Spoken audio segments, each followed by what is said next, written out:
She was on her knees in the middle of a grocery store aisle when it happened. Not because she fell, not because she was sick, because the card declined. Again. And the cashier, a young girl barely 20, sighed loud enough for the whole line to hear. "Ma'am, do you have another card?" Angela Okonkwo was 60 years old. She had buried a husband, raised 3 children, survived a civil war in her home country of Nigeria, and crossed an ocean with nothing but 2 suitcases and a prayer. She had never, not once in 6 decades of living, felt small. Until that moment. Her hands were shaking as she put the groceries back one by one. The rice, the eggs. She kept the bread and the sardines. That would be enough. That had to be enough. Nobody helped her. Nobody said a word. She walked out of that store in Seoul, South Korea, a city she had moved to 3 years ago to be closer to her youngest daughter, and she stood on the pavement in the cold November air, and she did something she hadn't done since the night they told her Emmanuel was gone. She cried. Not loudly. Angela didn't cry loudly. She cried the way women who have survived too much learn to cry. Quietly, with her chin up, her eyes wet, and her chest absolutely breaking.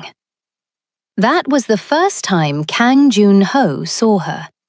He was sitting in the back of a black car that cost more than most people's apartments. The window was cracked slightly. He had a habit of doing that, needing just a thread of outside air even in winter. And he saw her the moment his driver turned onto that street. He almost looked away. Almost. But something about the way she stood, dignified even in her pain, like a queen who refused to fall even when everything inside her already had, made him tell his driver to stop. "Wait here." His bodyguard stirred. "Sir, I said wait." Kang Jun-ho was 57 years old. He was the kind of man whose name people said quietly in Seoul. Not because he was famous. Famous was for actors and singers. Jun-ho was something else. The kind of powerful that operated in shadows, in rooms where decisions got made before the public ever heard about them. He ran the Kang Group legally, yes. But below that, layered deep like the roots of an old tree, was something older and darker that he had inherited from his father and was still, quietly, trying to dismantle. He was not a good man in the way people meant when they called someone good.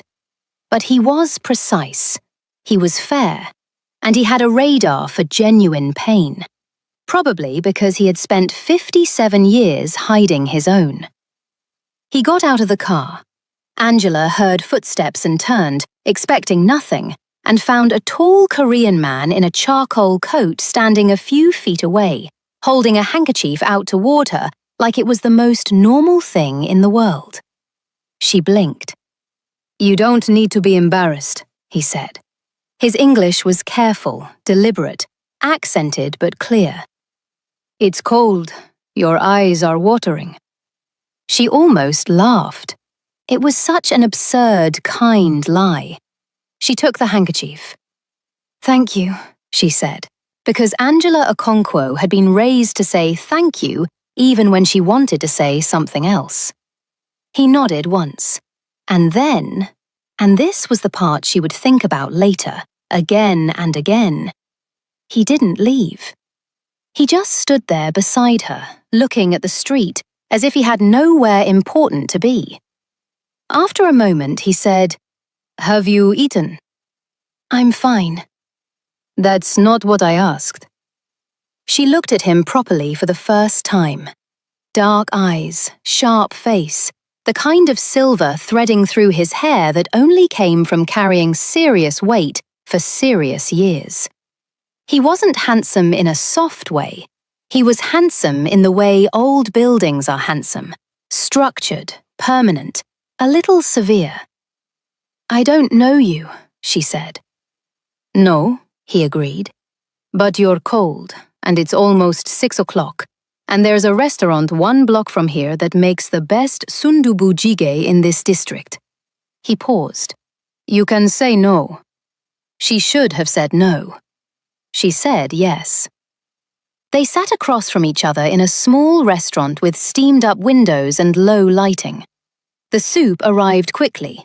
Rich, red, soft tofu floating in a broth that smelled like warmth itself. Angela hadn't realized how hungry she was until the first spoonful hit her tongue and she had to close her eyes for a second. When she opened them, he was watching her. Not the way men usually watched women, possessively or with that particular hunger she had learned to recognize and avoid. He was watching her the way you watch something you're trying to understand. What's your name? She asked. Jun-ho. Kan Jun-ho. Something shifted in his expression when he said it, a slight tightening, like he was waiting to see if she recognized the name. She didn't. She was Igbo, from Anambra State, and had been in Seoul for 3 years, mostly inside her daughter's apartment. She knew very little about the world he moved in. Angela, she said. Angela Okonkwo. What does it mean? She was surprised by the question. Most people didn't ask. Daughter of a king, she said simply. He nodded slowly, like that made complete sense to him. They talked for 2 hours. She told him about Emmanuel, carefully at first, then less carefully, because there was something about this man's silence that made speaking feel safe. Emmanuel, who had been an engineer. Emmanuel, who sang in the shower and cried at football matches and died of a heart attack at 62, just before they were supposed to retire together and travel. Emmanuel, who had been the only man she ever loved and the only man she ever planned to. Jun-ho listened to all of it without interrupting once. When she finished, the restaurant had emptied around them. The young waiter was hovering uncertainly near the kitchen. You loved him completely, Jun-ho said. Not a question. Yes. Then you know what it is, he said quietly. To have something real. Something in his voice made her look at him carefully. You've lost someone too. He looked down at his tea. A long time ago. A pause.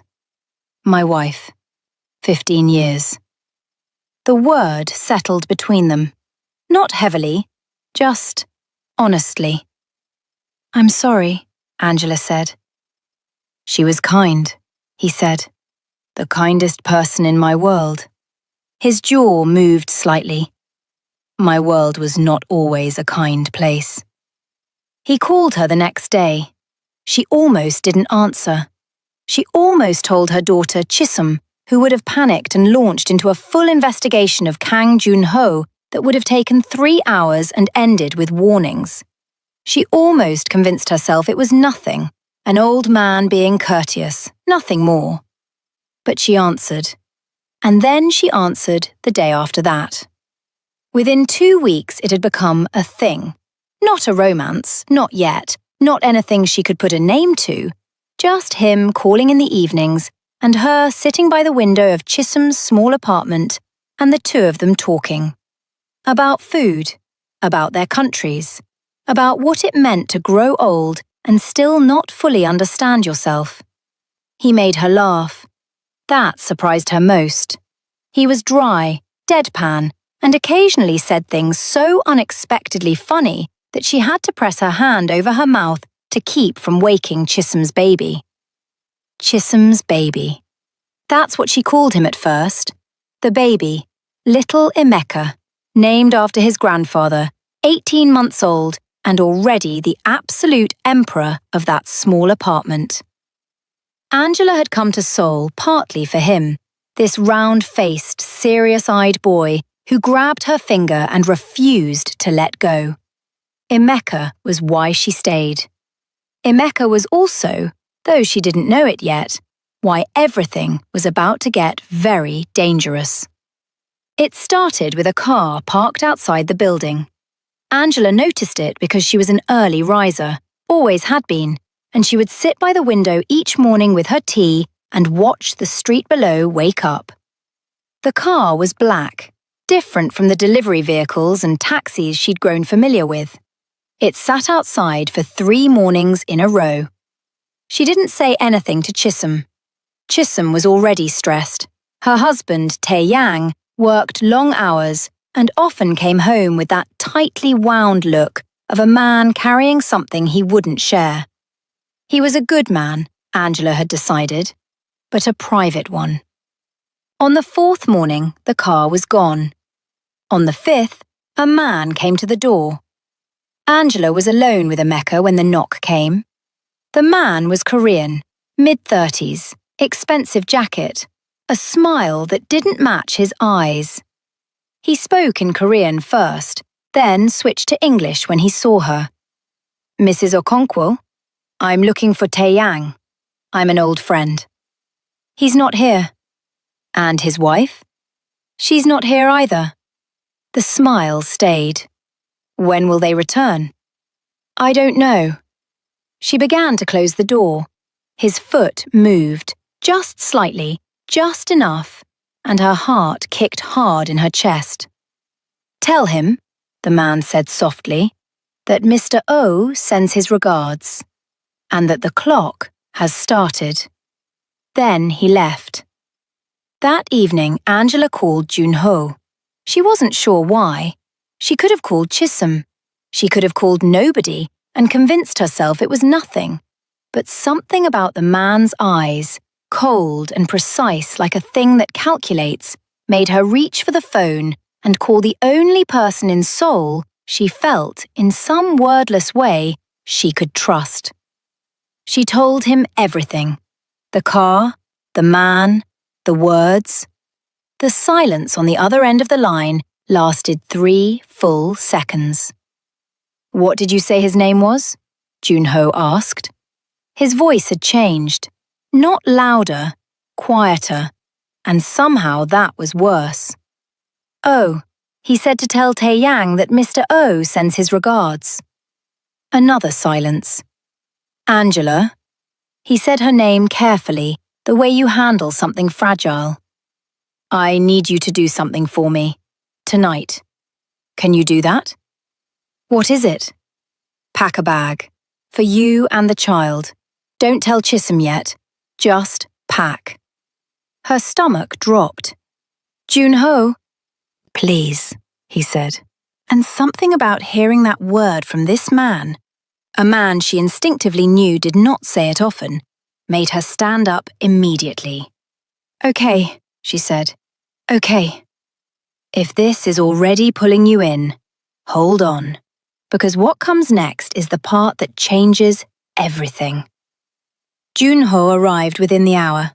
He came with 2 men she'd never seen, quiet, watchful, moving through the apartment like they were counting exits. Junho himself came straight to her, took her hands briefly, and looked at her face the way a doctor looks for damage. "You're all right," he said, half question, half relief. "I'm all right," she confirmed. "Now explain." So he did. Oh Sung-jin was not an old friend of Tae Yang's. He was a creditor. The kind that didn't exist on paper. The kind that collected debts in ways that banks never would. Tae Yang, Junho had learned in 40 minutes of quiet investigation, had borrowed money 18 months ago, around the time Emeka was born, around the time the medical bills had stacked high and the savings ran low. He had borrowed from people he should never have borrowed from, and the interest had grown into something monstrous. And now they were here. Angela sat through all of this very still. "He came to our door," she said finally, "with my grandson inside." "Yes." "He looked at me like I was furniture." That's how they operate. Pressure the family. Start with fear. She was quiet for a moment. Then, "Can you stop them?" Junho looked at her. His expression was complicated. There was something he wasn't saying, and she could see it sitting behind his eyes, and she filed it away. "Yes," he said. "But Angela, there's something you need to know first." He sat down across from her, and for the first time since she'd met him, he looked genuinely uncertain. Oh Sung-jin works for a man named Beck. And Beck and I… He stopped, started again. "The business I inherited from my father. Some of it was legitimate, and some of it was not. Beck is part of the part that was not. And years ago, when I was trying to extract myself, there were agreements made." His jaw tightened. "Beck left me alone because I left him alone. This changes things. If I step in…" "Will it put you in danger?" she asked. "Possibly." She looked at him for a long time. "Jun-ho, that is my daughter's family. That is my grandson." He held her gaze, and then he nodded once, slow and decisive, and took out his phone. Chisom came home at 9 to find her mother, her baby, 2 men she didn't recognize, and Kang Jun-ho sitting in her living room. She handled it the way Chisom handled everything, by going very quiet and very still, and then asking exactly the right questions in exactly the right order. Angela watched her daughter with a surge of pride so fierce it almost hurt. Tae-yang came home at 10. When he saw Jun-ho, he went pale. "You know who I am," Jun-ho said. It wasn't a question. Tae-yang nodded slowly. He sat down without being asked, and he looked at his wife. And in that look was everything. The shame, the fear, the love, the desperation of a man who had tried to fix something privately and only made it worse. Chisom said very quietly, "Tell me." And Tae-yang told her. The room was silent for a long time after he finished. Emika had fallen asleep on Angela's lap, blissfully unaware, his small fist curled against his cheek. Angela kept her hand on his back and breathed slowly and let the room be what it needed to be. Chisom cried, not dramatically, quietly, like her mother, and Angela recognized her own pattern of grief in her daughter and felt her heart crack and then hold. Tae-yang reached for his wife's hand. She let him take it. That was the moment Angela decided that whatever happened next, this family was going to survive it. Jun-ho handled Beck in the way that powerful men handle other powerful men. Not with confrontation, but with precision. 2 days, a series of phone calls, a meeting Angela was not told about and did not ask about. The details were never shared with her, and she was wise enough to understand that some things needed to be kept at a distance. What she knew was this. On the 3rd day, Jun-ho called her and said, "It's handled." What she felt was a complicated, layered thing that took her several minutes to sort through. Relief, gratitude, and below those, something warmer and more frightening that she had told herself firmly was not allowed. She was 60 years old. She had loved one man. She had buried that man. These were facts. "Thank you," she told Jun-ho. "You don't need to thank me." "I know I don't need to," she said. "I want to." A pause. "Have dinner with me," he said. "Tomorrow. A real dinner this time. Not soup, because you haven't eaten." She smiled before she could stop herself. "Is that your version of asking?" "I'm told I'm not very good at asking." "You're right," she said. "You're terrible at it." Another pause, softer this time. "Is that a yes?" She looked out the window. The street was quiet. The night was cold and clean. Emeka was asleep in the next room. Chisom and Taeyang were talking, really talking for the first time in months. She could hear the low murmur of it through the wall. Emmanuel, she thought, you told me once that life has more chapters than we planned for. Yes, she said. It's a yes. The dinner was everything the soup had not been. White tablecloths, soft music, a restaurant on the 52nd floor where the city spread below them like scattered light. Junho was wearing a dark suit, and he stood when she arrived and pulled her chair out with a formality that felt neither old-fashioned nor ridiculous. Just real, the way a man acts when he has decided something matters.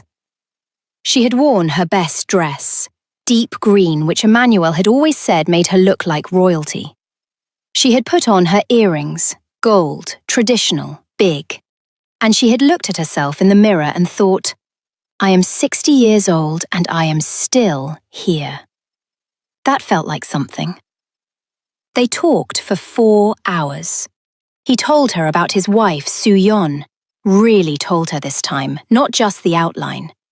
He talked about how they had met young, how she had been terrified of the life he was embedded in, how she had stayed anyway and tried to build something soft inside something hard. How she had been the only one who ever called him by his first name.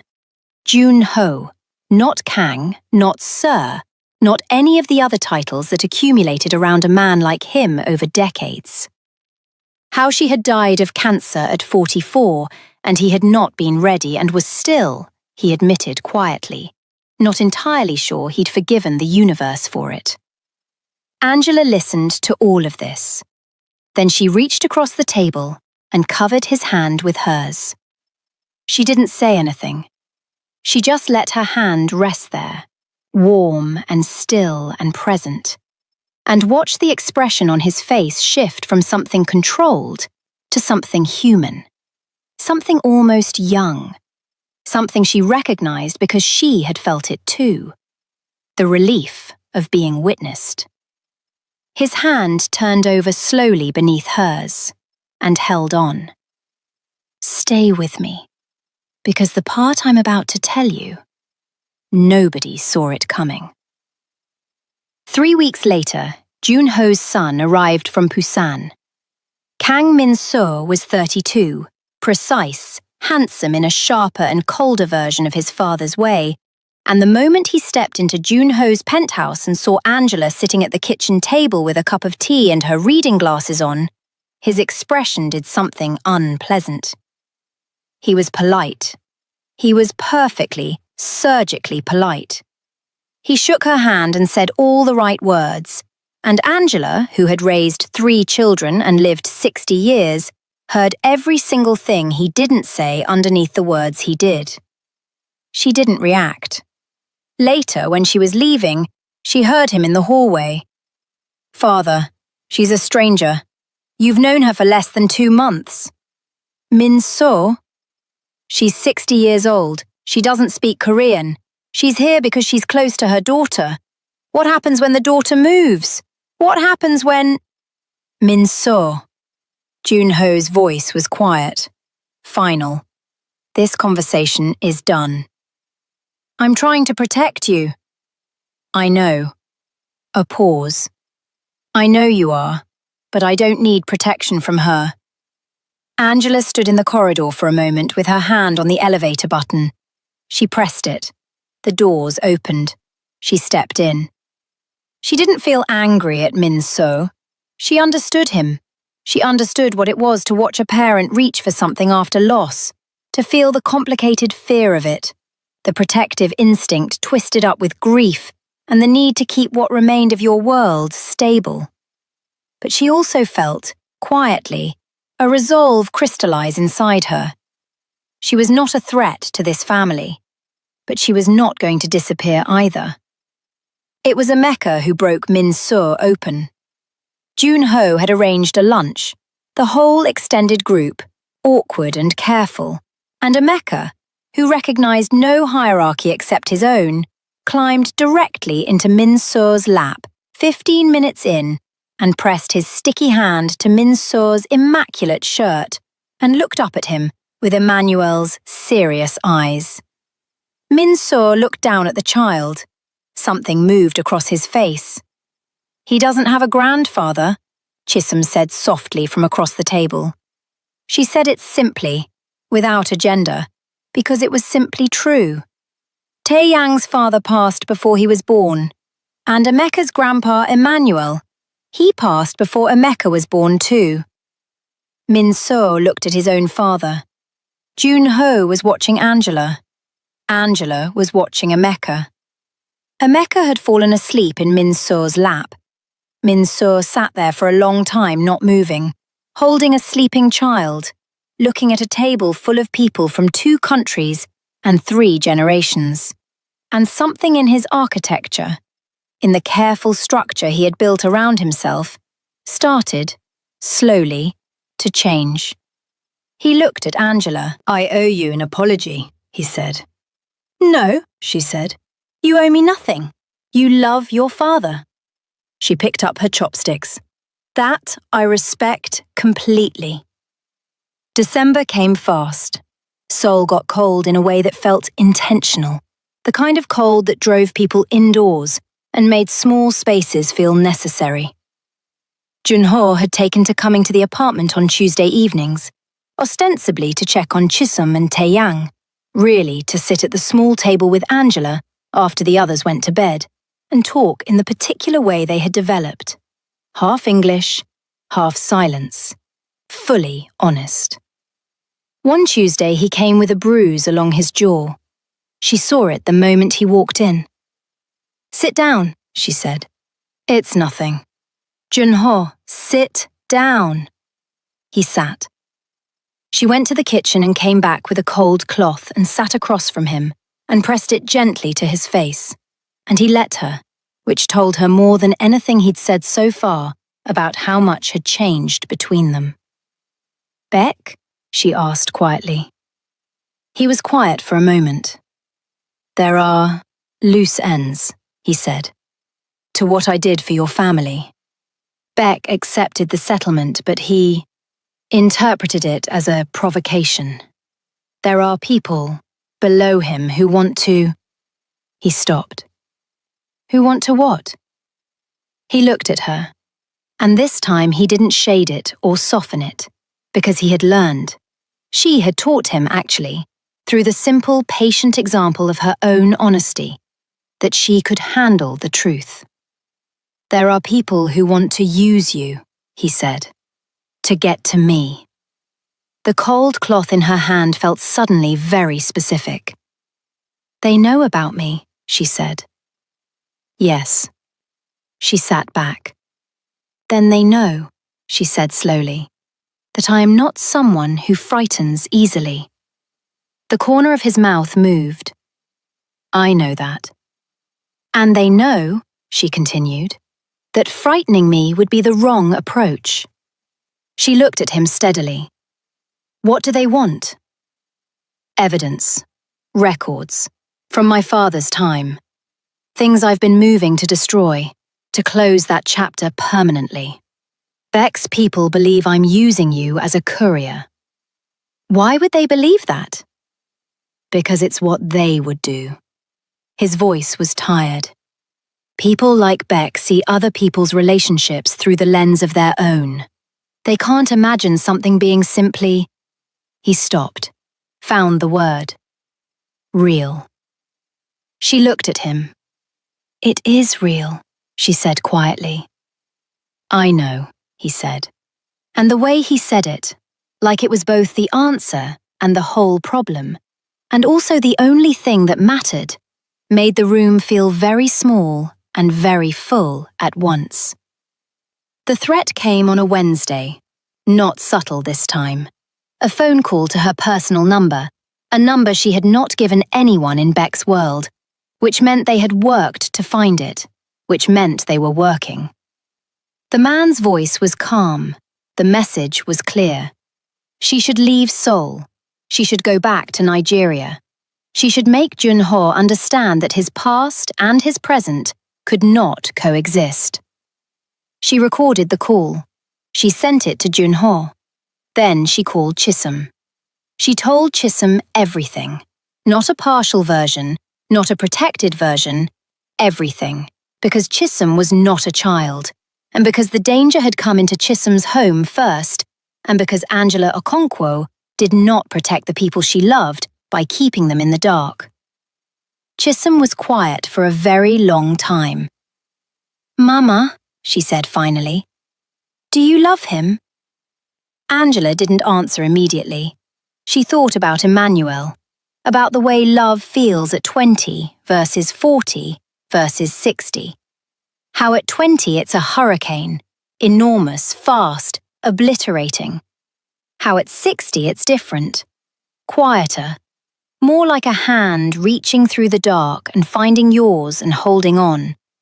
Less storm, more gravity. "I think," Angela said carefully, "I am on my way there." "Then we stay," Chisum said, "and we handle this." That was her daughter.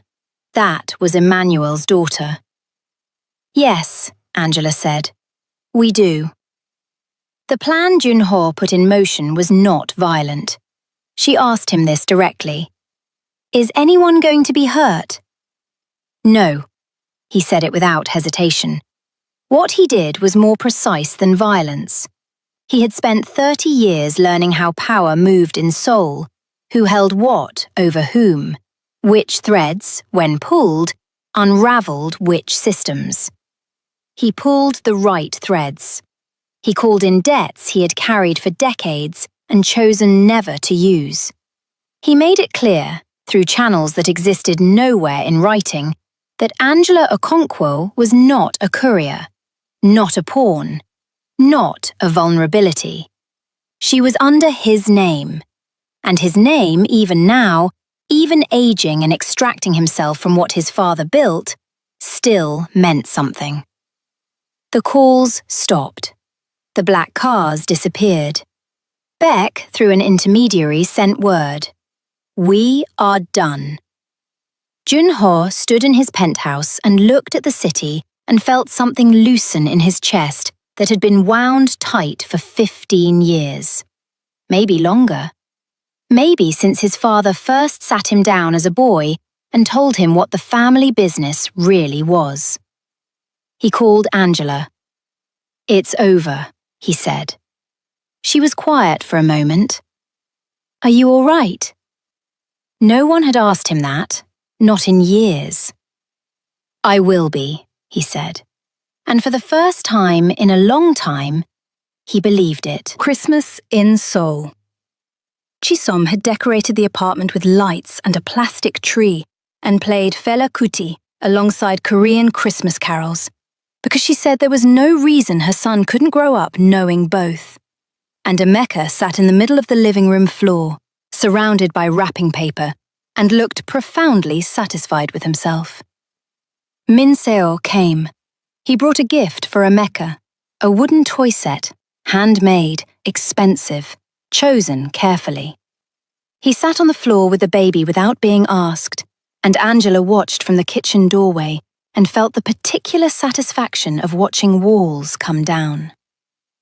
Junho arrived last. He came in from the cold with his coat dusted with snow and a bottle of good wine and a small wrapped box that he handed to Angela when no one was watching. She looked at it.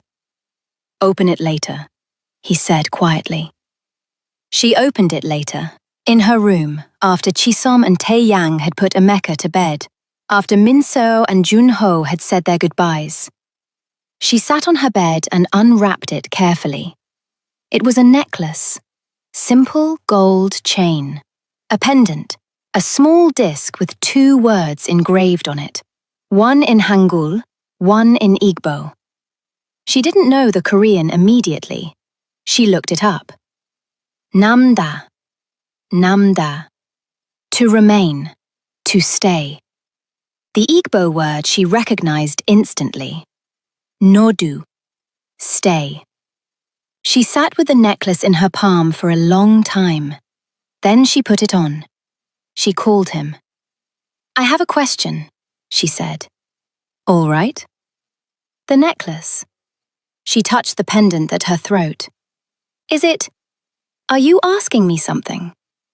A long pause. When he spoke, his voice was quieter than usual, and underneath its usual precision was something careful and real and a little afraid, which somehow made it braver. "I'm not asking you to forget anyone," he said. "I'm not asking you to replace anything. I know what you had. I know what you lost." A beat. "I'm asking..." He stopped, started again. "I spent 15 years very alone, in a way that no amount of business or power could fix. And then I saw you standing on a pavement in the cold, crying like a woman who refused to fall even while she was falling, and I thought..." Another stop. His voice, when it returned, was rough at the edges. "I thought, there she is, a person made of real things." Angela closed her eyes. "Junho," she said. "Yes?" "I'm 60 years old." "I know. I'm 57. We are too old for drama." "Completely agreed." "And too old for games." "Absolutely." "So I'm going to say this simply." She opened her eyes, looked at the night through Chisom's window. "I am on my way to loving you. I'm not there yet, not completely, but I am moving in that direction and I don't want to stop. Is that enough for now?" The silence that followed was the warmest silence she had ever experienced. "Yes," he said. "That's everything." Spring came slowly to Seoul, the way it always does, hesitant at first, then suddenly recklessly full. Angela started learning Korean. She was terrible at it.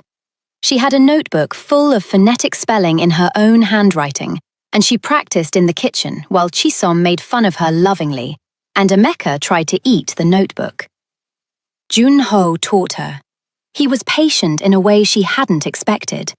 Not patient like someone performing patience, but genuinely still, genuinely interested in the specific way her Igbo-trained tongue tried to navigate the sounds. "Again," he would say. "I said it."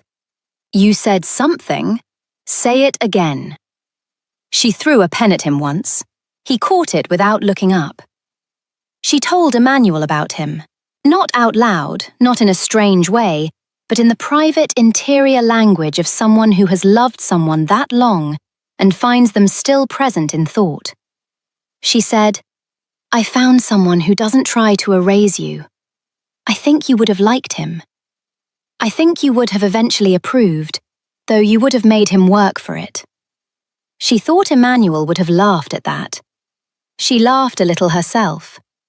On the day that Tae-yang was promoted and came home looking lighter than he had in years, and Chisom made jollof rice for the celebration, and Junho brought Korean barbecue, and Min Seo showed up unannounced with soju, and they all ended up crowded around a table that was far too small, passing food across each other and arguing about whose dish was better, and Emeka banging a spoon on his high chair tray like a conductor.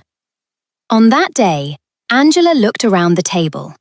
She looked at her daughter, bright and alive, at Tae-yang, finally breathing, at Min Seo, unbuttoned now, mid-laugh at something Chisom said, at little Emeka, who had Emmanuel's eyes and Chisom's stubbornness and the whole future ahead of him. And she looked at Junho. He was already looking at her. His expression was quiet, warm. The expression of a man who has been cold for a long time and has found, against all probability and planning, something that heats the room. She reached under the table and found his hand. He laced his fingers through hers without looking down, and they sat like that. Two people with long lives and real losses and complicated pasts, holding on in the middle of a loud and beautiful table, surrounded by family that had been built from grief and stubbornness and the unexpected grace of strangers becoming necessary. She didn't think love ended when Emmanuel died. She thought, for a while, that her chapter of it did. But love, the real kind, the kind built from recognition and respect, and the courage of two people who have already survived the worst, doesn't end. It changes shape. It finds new rooms to live in. It comes quietly, on a cold street, in the form of a man who sees you crying with your chin held up and offers you a handkerchief, and the very specific, very important lie that your eyes are only watering from the cold. Angela Okonkwo was 60 years old. She had buried a husband. She had crossed an ocean. She had protected her family with nothing but her presence and her will. She had stood on a pavement in November and cried and been found. She wore a necklace that said, "Stay." And she had decided, in the quiet, certain way of a woman who has done enough surviving to know the difference between a risk and a gift, that staying was exactly what she intended to do. Wherever you are right now, if this story reached something in you, share it with someone who needs to be reminded that love doesn't have an expiration date. It just learns new languages.